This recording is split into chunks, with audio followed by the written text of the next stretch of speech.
in Africa. Those conflicts are going to get worse in the short term. But I think where it all hashes out, a lot of the world's winners, I'd say probably half of the world's winning cultural groups are probably going to come out of Africa, just due to the sheer diversity of the continent. In literally every context, a thing can be diverse. Yeah, I'm excited, especially because the more people and different cultures in and from Africa we've encountered, the more it's, oh my gosh, these are cultures that over time and with more and more technology are going to react in really interesting ways. Would you like to know more? Hello. Hello, Simone. Today is going to be a fascinating topic. It actually came up because I had a friend interviewing me, and we were talking about what the future of Africa is going to be. And in a pronatalist world, what's the end goal with Africa? What ends up happening with Africa? And it also reminded me of a conversation we had with Edward Dutton when he was over at our house. He was asking, why is it that so many people in the pronatalist movement are Black and specifically African? The two groups that are most disproportionately represented in the pronatalist movement are people from Jewish backgrounds, sometimes now they're secular, and people from African backgrounds. And so the question was why? And I don't feel like I had a really good question for it when he was asking me, when he was filming for this documentary thing, but I've been thinking a lot more about it. And I think I have a better reason now. So at the time, my intuition it was for the same reason as Jewish people disproportionately being in the pronatalist movement. However, I think that's still true. I was just pulling at the wrong threads. So specifically what I had thought that it was group identity, like the idea of being like, I like my people, I have no shame in my people, I want my people to exist in the future. And that was a big part of it. However, I actually think now what it is, familiarity was a mental framework of intergenerational tribalistic thinking where you recognize that different groups are different from you, but you plan to work alongside them intergenerationally, a non-dominating way, like it not in a way where you plan to eventually convert them. And that is a type of thinking that sort of, I guess you could say our entire movement is really heavily based around. And it's something that when you talk with Jewish people, they're immediately familiar with it. Oh, yes, I understand the concept of working alongside people who are different from me without eventually trying to convert them and living in multicultural environments. And when you talk to people from Africa, because many of them have really strong tribal identities, they really understand this as well. Oh, yes, of course, I understand the idea of my people might be different from this group's people, but we would still be able to work together long into the future. But here's where it gets interesting. What actually ends up happening with Africa as wokeism continues to spread? Because right now, as wokeism has spread around the world, this sort of, we call it the mind virus, right? The super virus. It is a sterilizing emetic set, which is eventually going to destabilize many of these regions. But it requires regions often to have a sufficient amount of wealth to easily spread among them, and sufficient amount of like social technology. And I think to an extent, China has been resistant and India has been resistant, like South and East Asia have been resistant to it. But the cultures that they had alternative to it seem to just do very poorly against technology and lead to some of the lowest birth rates in the world, even lower than woke populations.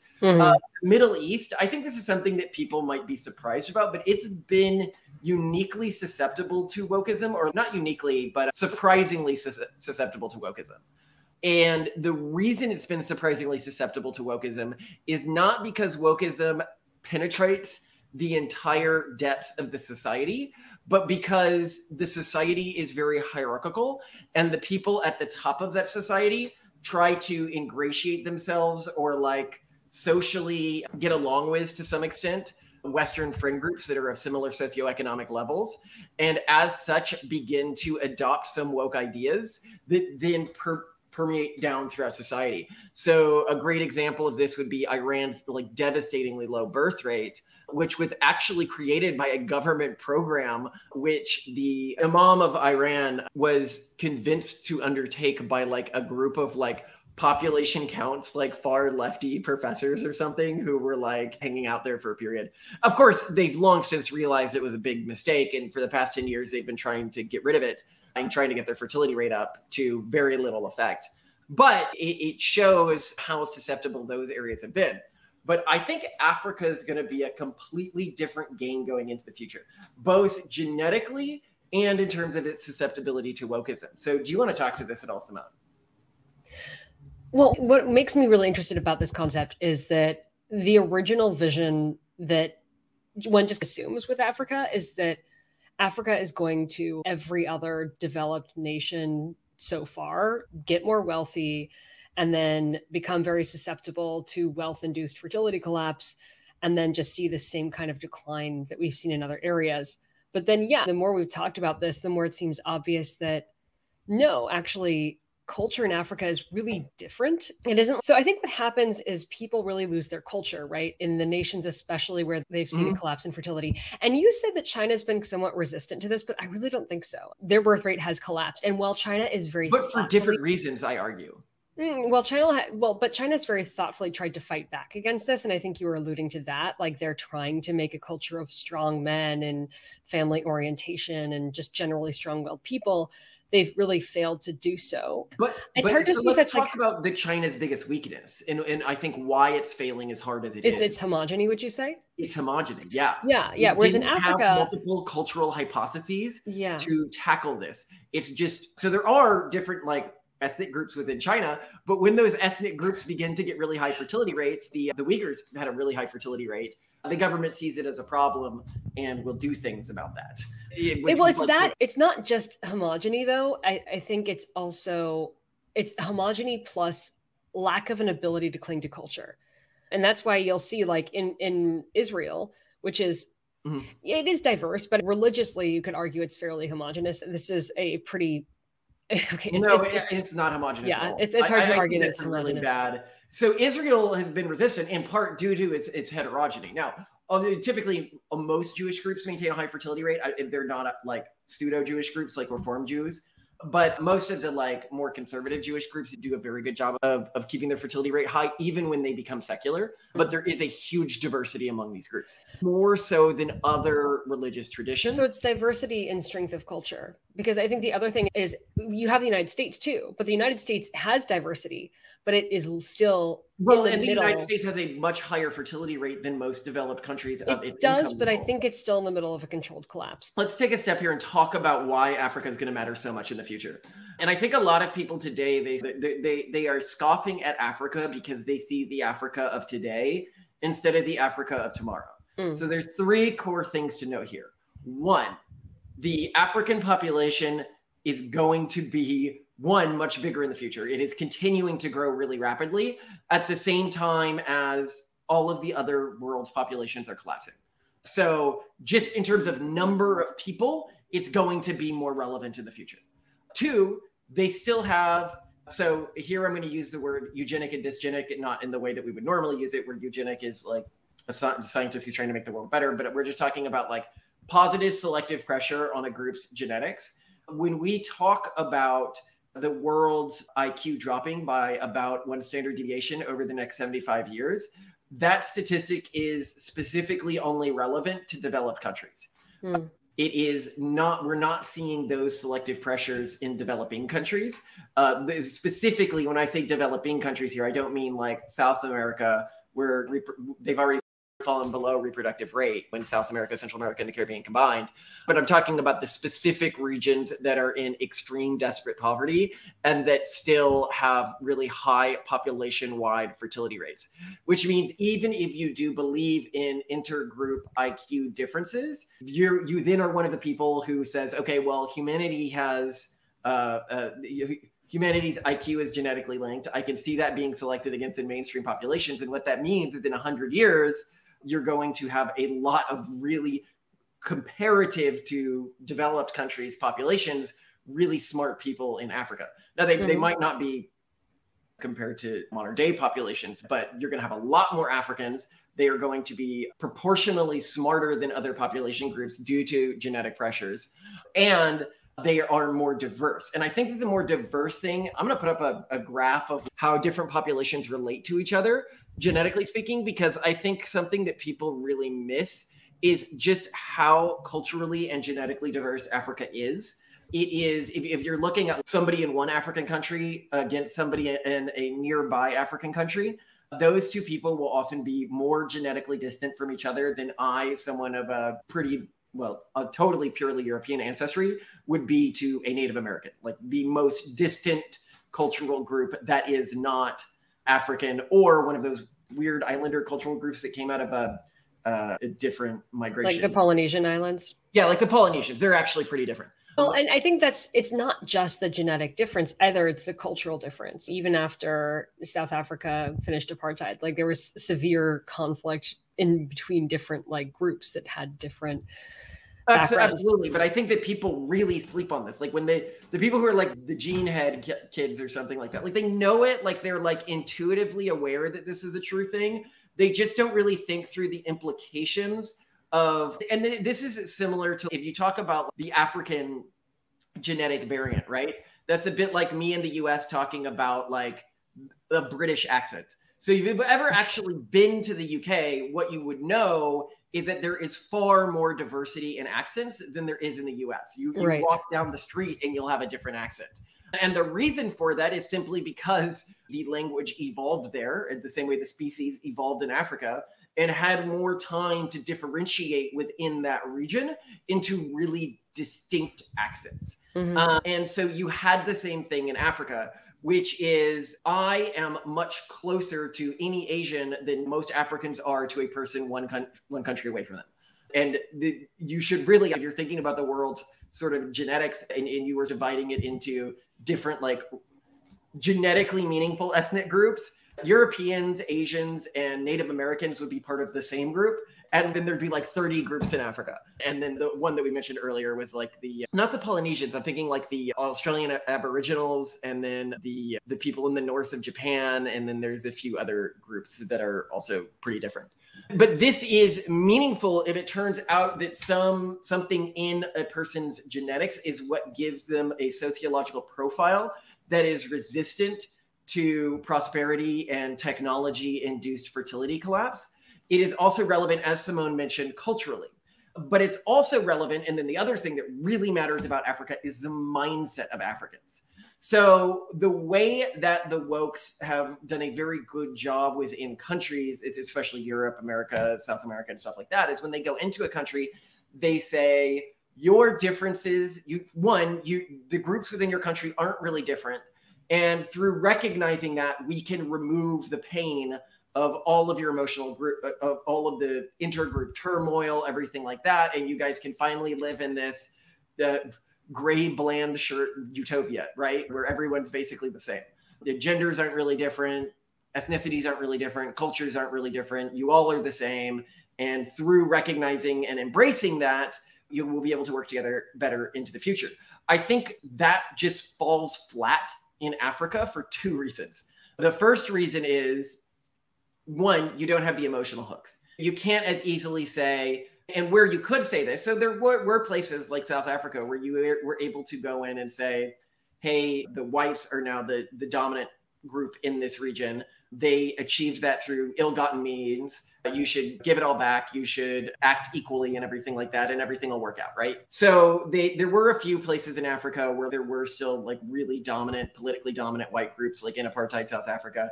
That claim no longer works, and you can't as easily go to like a Zulu president and say that. That's just not going to have any effect. They're going to be like, fuck off, I don't care. And you also can't say that you're all really actually the same. They would see that as preposterous. They'd be like, no, I'm Igbo.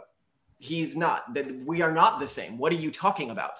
And then the final thing, and this is something that the wokes I think don't want to hear, is everywhere that sort of wokeism has tried to be implemented in Africa, like where they have convinced a group that has won power to give up that power, has then collapsed.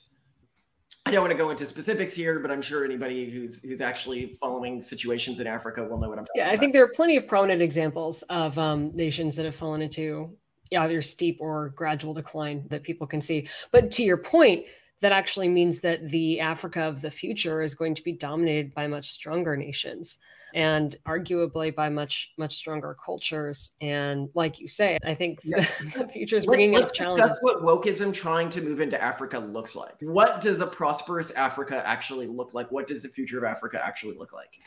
So I think one thing that's important to remember is I don't know if, the cultural and genetic diversity in Africa is part of why I don't think we'll ever get a totally prosperous Africa. I think you will get regions that are prosperous because you have so much cultural diversity. So you're essentially saying like some groups will outcompete. No, I'm saying some groups will be persistently resistant to prosperity.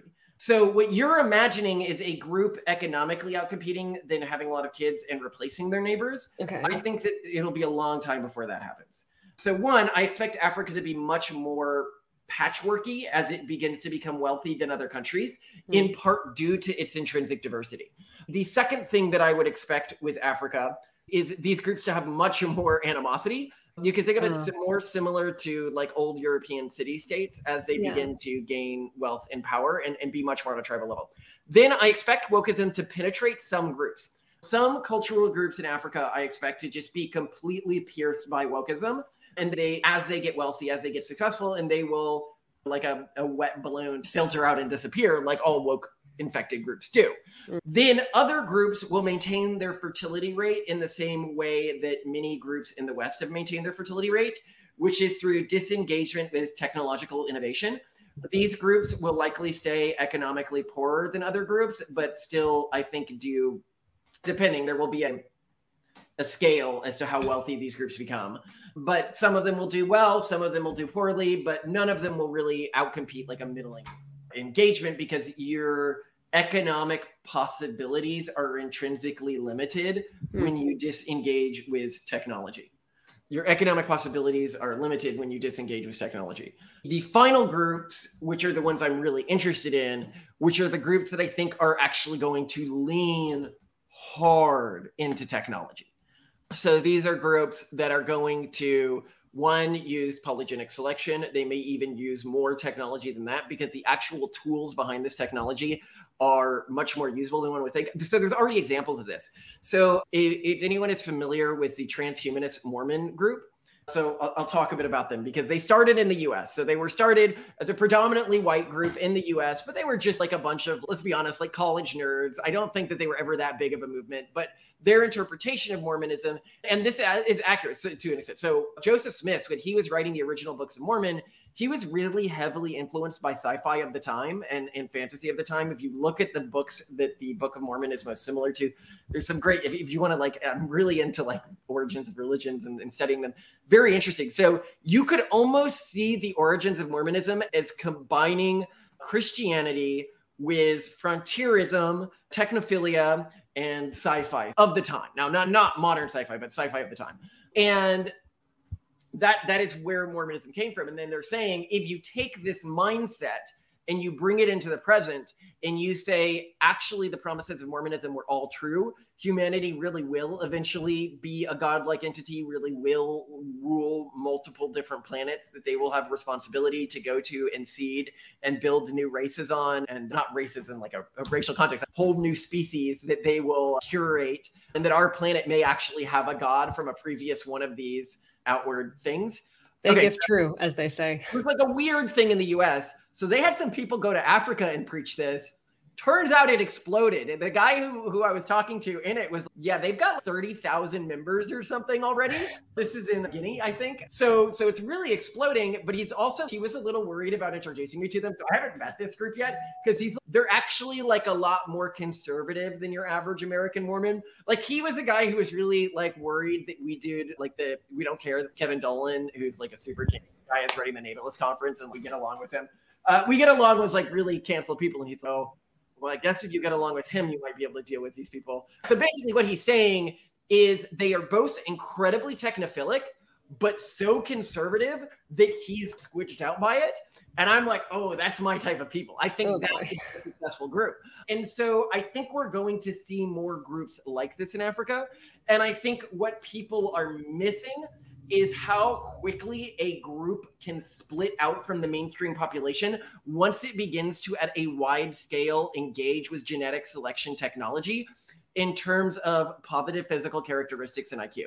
So if you're doing, for example, polygenic IQ selection within 3 generations, I haven't ran all the math yet, but my intuition is you're probably looking at about a 2.5x increase in IQ standard deviations. Which it's big. Enormous, big. You know, and then this is going to continue to snowball into the future. Now, of course, these groups will start small, but once they are able to start mass producing people with things like artificial wombs and stuff like that, then they can begin to geographically outcompete their neighbors, which I think you were talking about. However, I think that after the world undergoes the first population collapse, the idea of geographically outcompeting your neighbors will be seen as old school. So Lebensraum will be seen as not an important thing anymore. If I can explain this differently, if you have a technophilic group which is exploding in population, historically what you would want to do is displace your neighbors, put your people on their land, and grow that way. However, if these groups are really high IQ and really technophilic, they'll probably be culturally prepping for space travel, essentially, which means, because that would be the obvious long-term, I think, we are on a sinking ship on this earth. And they can say, well, I love it. People are like, oh, and like rats, you want to scurry off of it. Like, why don't you fix the mother Gaia? And I'm like, okay, you guys can be giving the mast a hug and whatever while the ship goes down. I'm just being realistic. Well, but hold on. So you're saying this, but earlier you were saying that you expected there to be a lot of like international conflict within the continent of Africa. So I do. Yeah. When groups get, well, actually, I don't know. What do you think? Do you think there will be more conflict? I guess what I've said is there's much more comfort with the idea of conflict that I've seen within my African friends. They're not as pussified as the West, I guess I'd say. But I also think that war is a bad thing, and that I don't know. What do you think is going to happen? I think that there will be conflict. I just, in general, I feel like we can expect that. It's easier to count on that than to not count on that. And I do get this impression that there's more of a tolerance for intergroup conflict than in Africa than there has been in other regions recently. But at the same time, I'm not really sure. This sounds terrible. I mean, I would definitely say that our experience traveling in Africa totally changed the way that we looked at the whole continent, right? Yeah, so we went to Johannesburg and we went traveling in the various townships, you know, meeting with the local authorities in various of the poorer townships. And it was really eye-opening for us in terms of how bad things were and getting to interview the people actually living in these communities and getting their perspectives.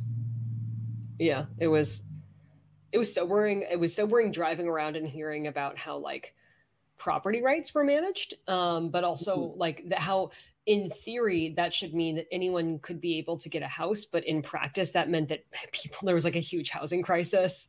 So yeah, I mean, of course we've learned a lot more since being there in person, but being there in person was insanely sobering.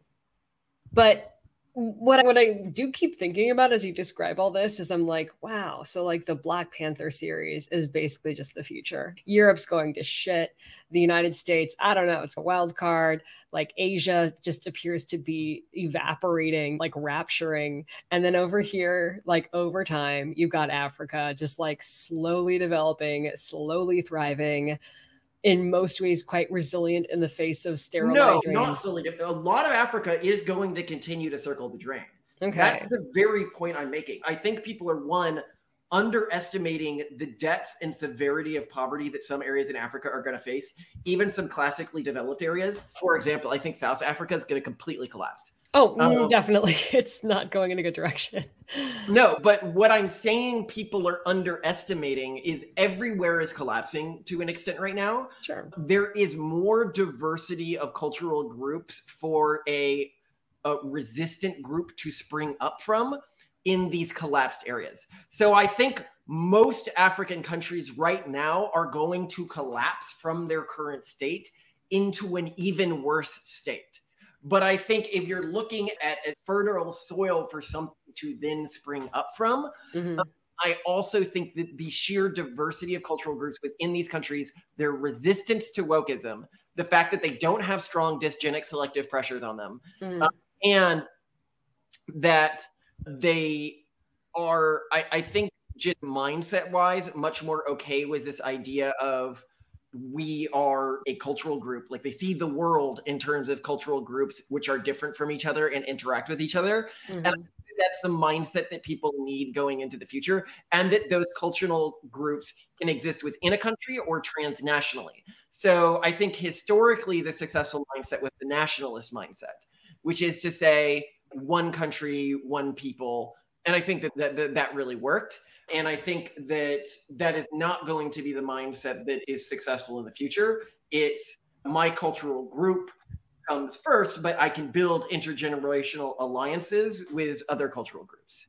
And when you look at all of these things together, even if you do believe in genetic population differences between groups, I think that saying things that would cause African groups to build animosity to your group is probably not, or not be able to build intergenerational alliances with your group, is a really bad intergenerational tactical decision for anyone to be making. So then why are so many people who are also commonly associated with pronatalists very commonly racist against Black people but usually and also anti-Semitical? What's going on here? So are they jelly? I would say that's not, yeah. So this is the interesting, that might also be why there's so many Jewish background and Black background pronatalists, is our movement is the non-anti-Semitic, non-racist against Black iteration within. Oh, so we're just like disproportionately seeing. No, but I think that there's two things going on here. So first, we need to remember that when we're talking about Africa, it's very different. And we could probably do a different episode on the American Black population, which is just culturally very different from the African population. I actually think that when I think about my African friends, they're much closer culturally to my Indian friends than they are to my American Black friends. Would you say that? Or would you say they're just so totally different you can't even? Yeah, they're just super different. They have some things in common. Like many of my African friends are super like Catholic, for example, but there's all this other cultural background. I don't know. Yeah, I just see them as unique and really culturally robust and strong. And wait, what was the question? Oh yeah. So where is the anti-Semitism? So the anti-Black stuff I think is coming from people who are just looking at interpopulation statistics and interpopulation differences, and they feel like they have found a piece of forbidden knowledge, and then they begin to build like their identity around this forbidden knowledge because they're just so excited about it. But they don't think 5 steps into the future of once people can have access to genetic technology, about declining IQ rates in the West and stuff like that. They're just not thinking into the future about all the implications of this forbidden knowledge that they've grasped to. Then there's the second thing, which I think is really true. And I think that this is to some extent elucidated by the anti-Semitic sentiments, which really remind me of BLM sentiments and stuff like that, and the worst of wokeism, which is if white people are economically outcompeting Black people, it must be because they're cheating in some way. They can't possibly be like a cultural difference. And it's the same thing with these white supremacist groups, right? Which I think do play with genetic language sometimes, where they're like, well, if Jews are outcompeting me, it must be because they're cheating. It can't possibly be any sort of cultural child rearing techniques or anything like that, or God forbid, genetic differences. And so I think that a lot of it, wouldn't that build animosity? If it is, it's the same reason that within the U.S. population, I think a lot of Black people are like, yeah, let's work to improve things that are going on within our larger cultural group. I see problems here and here that are causing within our culture, Black on Black violence, that are causing problems in our communities, and I think we can fix that. And then there's another group which is just going to be like, no, if bad things are happening to us, it must be because other people are cheating. And I think that to some extent, that's really where a lot of anti-Semitism in these white groups comes from. Okay, so it's not sour grapes just because those two groups appear to be more culturally cohesive and likely to inherit the future.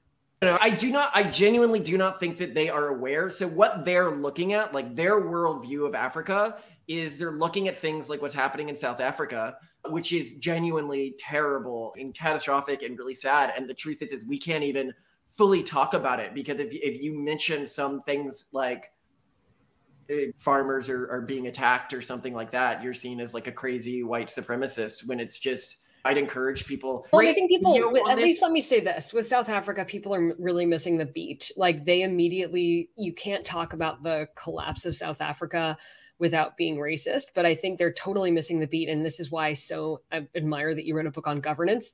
The problem with South Africa is bad governance. This was a bunch of very inept, corrupt people who have really bad adverse incentives, who were trained by Soviets before all this happened. There are so many governing reasons why this was all, like, it was written in this. Yes, so a lot of people, when the post-apartheid government came in, like a Soviet training force went in, and they were really buddy-buddy, and they were training them how to translate their state into a communist state. But because of sort of the tribal identity and tribal conflicts, it worked even worse than it did in Russia. Well, and there were all these, they were intertribal. But we can't go too deep into this, because I really what I'm think saying is like the problem is that I So- think people are making this a racial thing, when in most cases it's a governing thing. It's an incentives thing. It was the wrong people corrupting the wrong people and the wrong people getting power. So if you want to read on this, there's a really, what was the thing that you read? It was a book review that you were like, this is just really solid. Yeah. I'll post a picture of it on YouTube. Right. I think the best thing to read, if you want like a very quick snapshot of what went wrong in South Africa and why it went wrong, I recommend a book review written by a couple on Substack. It's called Review, South Africa's Brave New World by R.W. Johnson. So it's a book review of a history. And it was a history written by a formerly very pro end of apartheid activist who grew up in Africa around the 60s and then saw what happened to South Africa. And I think that's, we're not the authorities on this. What's really cool about this review is I think it shows you how long it's been hidden from the general public, how bad things have gotten in South Africa. Yes. I think some people have this perception that wokeism and this sort of really the wool being pulled over our eyes only began to really pull the wool over people's eyes systemically in like the past 10 years. And that before that, broadly, we knew what was going on in the world. Yeah, not even. Anyone from my generation who reads this will understand that Africa and people with like knowledge of things knew that South Africa had fundamentally failed and was on its path to becoming a failed state, but we're not allowed to talk about it. And so the general public believed that everything was hunky-dory, yet all of the writing was on the wall that it was circling the drain and that really bad things were going to begin to happen. And it's really sad that we can't talk about what's actually going on in the world. But yeah, this is really interesting stuff. And I think, but again, and I really need to emphasize this, the future of Africa is small cultural groups that do really well. The vast majority of Africa, I actually think, will be worse off in the future than it is today, specifically because as globalism begins to fall apart and as international charity begins to fall apart, I think a lot of cultural groups of course, you're going to have cultural evolutionary pressures to begin to rely on those things, who have begun to, are in for enormous hurt. And as the world's eye begins to move away from policing intergroup conflicts in Africa, those conflicts are going to get worse in the short term. But where it all hashes out, a lot of the world's winners, I'd say probably half of the world's winning cultural groups are probably going to come out of Africa, just due to the sheer diversity of the continent. In literally every context, a thing can be diverse. Yeah, I'm excited, especially because the more people and different cultures in and from Africa we've encountered, the more, oh my gosh, these are cultures that over time and with more and more technology are going to react in really interesting ways. So I'm excited. I'm excited for the future. But yeah, well, and here's one thing I'd really like to put a point on, because this is actually something I've seen. So I've seen, you're talking about some people who are like into like genetics, but anti-Black. And these people seem like aware that IQ could be partially heritable, or IQ is partially heritable, but they then refuse to engage with the fact of how quickly a group would change in IQ if they begin to genetically select their offspring. Right. They're like aware of one thing, but they do not want to engage in genetic selection themselves. So they blind themselves to the effects of genetic selection. When you can just act like your traits can only be what they are now or get worse, is the assumption they make. Yeah, well, and they have this weird assumption that through genetic sort of purity or going back to the way things used to be. So we've probably had dysgenic selective pressures on IQ in the Western world for a while. Like our ancestors were almost certainly smarter than us. The Flynn effect was hiding that. I'm talking genetically speaking, due to like poor nutrition, due to like lead in the atmosphere and stuff like that. Yeah. And so they are right that if you went back a generation, if I took a clone of somebody from 2 to 3 generations ago, they'd probably be smarter than people in our generation. This is people of a European background. But what they're wrong is that isn't the only, there is no way to do that other than just have kids that are like clones of your ancestors. But what you can do is move forwards using genetic technology to improve your cultural group. And that technology is accessible to anyone who's willing to use it. And I think that the reason they blind themselves to this is many of them are part of cultural traditions that have been able to keep birth rate high by being technophobic. And so they are just like intrinsically against the idea of, well, I love one of them, the Federalist wrote a piece on us, and they were like, this sick family plays a game with their children where only the strongest get to survive. And I was like, one, that's what sperm do. So that's happening every time you have sex, a sick game where only your genetically strongest descendants get to survive. But two, so what? Even if we are engaging in that intergenerationally, how can you compete? And Simone's like, don't say that, Malcolm. You don't want me to say that? No, it's fine. A Sparta. Gotta do other ways of relating to kids. No, but the point being is that I suspect that given the cultural diversity within Africa, you're going to see many more that are open to ideas like this than the much more homogenous cultural traditions which exist in the Western world. Well, what I like is that literally, humanity started in Africa, and humanity may jump to other planets from Africa, and all these other like offshoots are like struggling, flailing around and maybe not getting anywhere, but they're playing the long game. So, well, they're not playing the long game. They just lucked into this position due to history. And most people in Africa that exist in Africa today, remember, I'm saying their strength is the cultural diversity, which means I think 95% of cultural groups in Africa are going to do poorly. I think that's the brutal thing that we love about diversity, though, right? Is that we love it when there's a very large market in which different enterprises compete, because it means that only the very, very best will win. That does lead to a world that is highly unequal, but that's also like how biology works. So... Well, and then hopefully the world can reach a level of prosperity where the inequality is irrelevant. That's the idea of capitalism, right? We do that. You eventually reach a level of prosperity where even relatively poor people are living better than middle income people in like a communist country. Yeah. Oh, sure. Well, I love you, Simone. This has been a fascinating conversation. and very different than most of the ones you're going to hear in this space, I think. Yeah, definitely. I don't hear anyone, at least in the circles that we follow, talking much about Africa at all, if they're not like paternalistically talking about how they're going to quote unquote save people there from disease. So that's depressing. I think they're looking at, which in our worldview is largely pointless. Yeah. So, and well, I respect the view, but I also love looking at the long term and the upside. So this was fun. I love you a lot, Malcolm. Thank you.